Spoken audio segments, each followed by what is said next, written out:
back in 2015, I got into a business dispute, and there was so much pain inside of our business with this dispute that I was searching for a relief. And a friend of mine said, oh, I know an attorney. So they made an introduction. I trusted this friend, and that attorney actually led us down a bad path. They gave us bad advice. It actually almost cost us millions of dollars and the business. And the reality was, after the fact, what I found out was he was a junior woodchuck as a vendor. Like, he had never practiced business law, and he had never represented a company our size in a litigation this type. And so in this instance, I'm like, oh my God, I screwed up one of the most basic vendor selection processes you could even have as a business owner. And I learned a lot of lessons through that process. So that's what we're gonna talk about is in this video, like how to select the right vendor, how to negotiate terms so there's meat for them, like a win for them and a win for you. And then last, like once they're in, how do you educate them about your business? Because this is a challenge that most vendors have, is they'll sign a contract and then they're like, okay, what do you guys do? Like, how am I gonna serve you? And so how do you educate them, hold them accountable, and make sure you're getting the value that they promised in your contract? We're gonna go through these 3 steps so that you can select the right vendors so you can supercharge your business. When you're selecting a vendor, like the traditional way is like Yelp it, right? Like, what's their Yelp reviews? What are their reviews online? Can I talk to a couple customers? But the problem with that is it can all be magicianed or magicked exactly the way you want it. And that's the issue, is they could select their own customer, right? They could select a champion customer that they're giving a huge discount to, and for that discount, they have to talk to potential customers like you and tell them good news. So it's very difficult, and plus reviews online, once you get to a particular volume, like once you get to 500 or 1,000 reviews, then there's some reality to them. But another place to juice that is they could just ask for reviews in the first 30 days of the contract, not reviews after a year or 2 years of servicing. And did they get the outcome? So the best advice that I can give you when selecting a vendor is like, do they have a deep level understanding providing the value for your outcome that you just wrote down? I'll give you an example. That attorney that we talked about in my story, like, I didn't ask him, how many cases have you actually gone to court and battled on that are business related disputes? Had I asked that one question, he would have gone like, oh, actually this is the first one. And I would have been, whoa, So the first question is like, show me proof that you're an expert in this particular area. Right? So if you're hiring a marketing firm or a CPA firm or whatever it is, and you have an outcome that is like, I want my taxes reduced by 30%, you don't want to go to a CPA who's never reduced taxes by 30%. You're going to go to your CPA and say, hey, look, I'm looking for a new relationship in my CPAs, and I need to reduce my taxes by 30%. Is this something that you have a lot of experience in? And can you name all the people that you've done that for? And can you give me third-party validated proof that this is the world that you live in? That's probably my number 1 thing. Number 2, you want to see if they have volume, business volume, solving that problem. I like to look at Dun & Bradstreet's, Zoom Info, some third-party validation that they have large revenue. If you go to a vendor and they're a one-man shop or a couple people, be scared, because they haven't had a long track record of proving or solving that problem for a vast majority of clients. So the second area of leverage in selecting a vendor is, do they have a lot of revenue from customers solving the same problem or getting to the same outcome that you're trying to solve? That's probably the other place. Third, and I want to distinguish vendors who have a business model where this is what they do versus the outside consultant who has a deep level of experience. Just know which one you're hiring, right? And we all know this. If they're a generalist and they're like, we're doing it all, you want to be afraid of that particular vendor, because that's not what you want. You want that deep specialist who they have experience on that platform, and they currently manage millions of dollars on that platform. So they don't have to learn the platform. They don't need to test.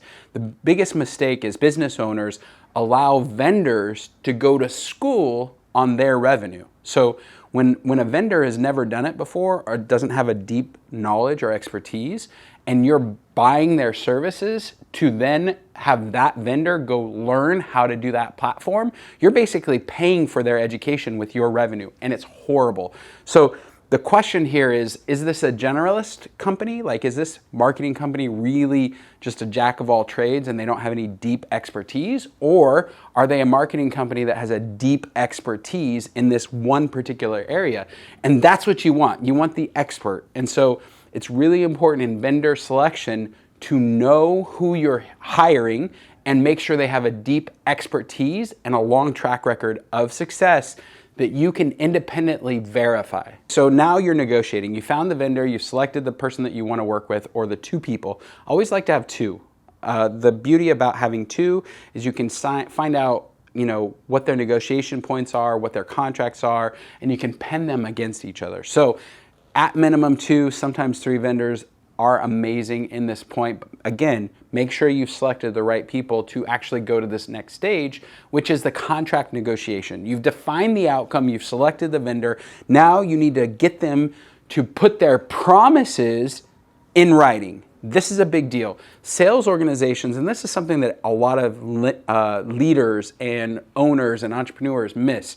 The job of a sales team is to make promises that your operations team can then deliver against. And in the vendor world, it's the same concept. The vendor has a salesperson who has verbally said, oh, we can do this, we can do that, we're happy to do it. And then it gets down to contract, and somehow all of their promises and your outcome, the reason you originally came to that particular vendor, they're not even in the contract. And so this is a common negotiating mistake. The vendor will have, okay, I want $20,000 a month, and we're gonna do these services. And you're like, but what about my outcome? Like, do these services reach this outcome? And where are all the promises of all the extra stuff that your salesperson said? So in this stage, what you need to do is to take the outcome, the promises the salesperson had in the vendor, and drop them into results that you can measure inside of the contract. So today I'm hiring you, let's say it's July 1st. It's midway through the year. At the end of the year, meaning in 6 months, I should expect this result to land for my business, and it should look like this. And that needs to be in the contract. And you want to articulate the value that that will bring for your business so that you can have the vendor appropriately price it. So a mistake that other people make is, let's say you're buying leads from a marketing vendor, and you're like, I'm willing to pay $300 per lead, but the reality is it cost you $1,000 today to buy that same lead, and you're trying to lowball the marketing team. So it's really important, or this marketing vendor, it's really important that you know exactly the value that they're gonna bring for your business, and you can appropriately price their effort and their work so they're a vendor who will pay attention to you as a customer. So in this section, it's just make sure that you can take your outcomes, the promises they made, get it into contract, and you know the value that it's going to bring for them as a vendor and you as a business owner. So the last part of this whole process is how to get the vendor up to speed inside your business, how to hold them accountable, and maintain a healthy relationship. You actually want your vendors to love working for you, which sounds ridiculous, because most people want to make this a financial transaction. I'm going to pay you $10,000 a month and I expect this delivery. But the reality is they're humans, we're relational. And so if the vendor really likes working with you and you make it easy for them, it's going to be a more positive working relationship, and probably the vendor is going to be more successful, therefore you're going to be more successful, and that's what we all want. So number one is there needs to be a project timeline attached to the contract. So it's really important that there are milestones put inside of the contract so that you and the vendor can review those milestones and you can hold them accountable to a time frame for adding value to your business. So milestone 1 might be in the first 30 days, you need to learn our business and understand what we want. And so you want to define that milestone and attach it as an addendum to the contract. So if they're going to learn your business, how are you going to help them learn your business? If it's a marketing vendor, you got to teach them what your clients want, what your value proposition is, who the audience is. Like, there's just a whole plethora of information that you need to give to them. They've never worked with a company like yours. And so it's super important that you're bringing them up to speed in a project timeline way so they can actually add value to your business. Number two, you want to make sure that there's some metrics that you're measuring for them as a vendor. And those metrics are clearly defined and bi-directional. And what that means is that they've measured on their side, you've measured on your side, and they match up. Like what they're saying is happening and what you're seeing is happening is the same thing throughout the entire milestones of the relationship. From the beginning to the very end, you want to make sure that there's a clear results-oriented talk that happens on a regular cadence. So let's say you're working with a tax person and they're agreed to do an analysis of your business. Well, there should be a timeline, there should be a vendor, there should be meetings that are regular, they should be providing you a report, you should meet about that report. There just has to be a lot of coordination that most people don't understand when they hire and select a vendor. So those are some of the things that really, really make a vendor relationship a win-win. The last point, it's really important that you're celebrating the wins with the vendor. And this is something that people miss. Isn't the win that I paid them $10,000 a month? No, that's revenue to their business.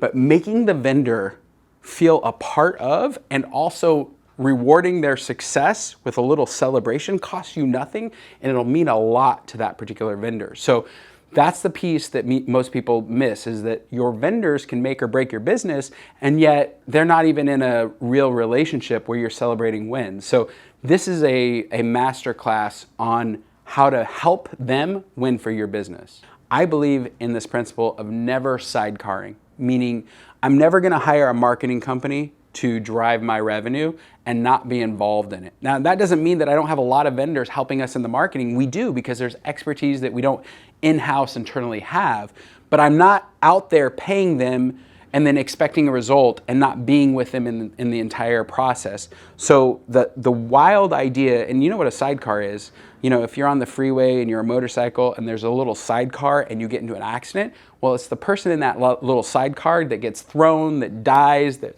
you know, that just doesn't have a good experience when there's a problem or an accident. And so our principle is never sidecar, meaning we're never gonna hire a vendor and then expect them to do all the work and not be in it with them through the entire process to make sure that we're getting the outcome or the result that we want. And so this one principle has saved me millions of dollars, and I hope this entire video about how to hire the right vendors, hold them accountable, get into contract, all of this stuff will help you grow and scale your business.